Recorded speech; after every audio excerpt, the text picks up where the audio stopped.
Dëgjova me shumë vëmendje fjalimin e zotit Berisha, i cili mu duk një përsëritje e asaj çka ka thënë, që nga momenti që ka marrë përsëri frenat e Partisë Demokratike. Ose më saktë kishte. Do të përqendrohem tek politika e jashtme. Dhe shpeshherë thot këtë gjë që unë futa Shqipërinë në NATO, unë liberalizova vizat. Dhe në fakt Falë po ju ndërpres zonja Dade. Kjo është një pyetje që më mirë se ju nuk mund ta shpjegoj askush.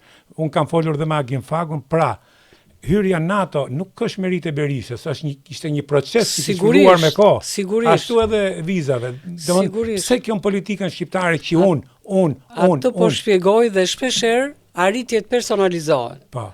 Në një kohë kur proceset integruese euroatlantike, padyshim që ka qenë një aspirat e gjithë shoqërisë shqiptare, pra e popullit shqiptar, por edhe kontributeve respektive që ka dhënë shoqëria civile, qeverit njëra mbas tjetrës, biznesi, profesorati, universitetet, sepse kur themi do integrohemi, të themi në Bashkimin Evropian, nuk është se integrohet një parti apo një qeveri, integrohet shoqëria shqiptare, integrohet Shqipëria.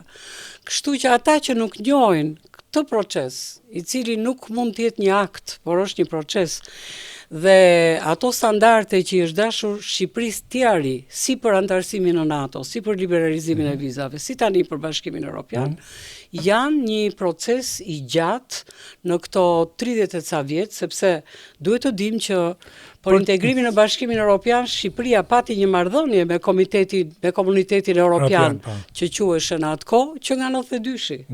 Dhe madje Sali Berisha është përgjegjës për vonesat në këtë proces, sepse dihet që në 96-ën Shqipërisë ju kushtua 10 vjet vonesa në procesin e integrimit. Ne ishim përpara të gjitha vendeve që tashmë rezultojnë antarë të Bashkimit Evropian, dhe për këtë jo vetëm që nuk flet njeri, jo vetëm që nuk ballafaqohet me Sali Berishën, por rinë eshte dhe e pranoi si të vërtet. Nëse mund të ndërhyj një sekond zonja Dade, thatë një gjë, jo vetëm që nuk flet për njeri, dhe nuk ballafaqohet njeri. Po, sigurisht. Dhe për të sqaruar do doja që t'ia thonin këto gjëra Sali Berishës, që ti ke krijuar vonesa.